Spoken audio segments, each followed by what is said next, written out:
ఇది ముందు వ్లాగ్ కి కంటిన్యూయేషన్. ఇప్పుడు ఆ 9 డిఫరెంట్ టైప్స్ ఆఫ్ ప్రసాదం చెప్తాను. ఫస్ట్ రోజు ఎంగిలి పువ్వు బతుకమ్మ రోజు నువ్వులు నూకలు బియ్యం ప్రసాదం చేస్తారు. రెండవ రోజు అటుకుల బతుకమ్మ రోజు అటుకులు బెల్లంతో ప్రసాదం. మూడవ రోజు ముద్దపప్పు బతుకమ్మ ముద్దపప్పు బెల్లం పాలతో ప్రసాదం చేస్తారు. నాలుగో రోజు నానబియ్యం బతుకమ్మ, దీంట్లో పాలు బెల్లం నానబెట్టిన బియ్యంతో ప్రసాదం చేస్తారు.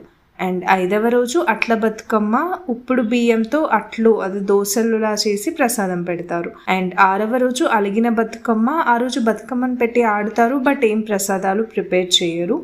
ఏడవ రోజు వేపకాయల బతుకమ్మ, సకినాల పిండిని వేపకాయల్లా చేసి ప్రసాదం పెడతారు.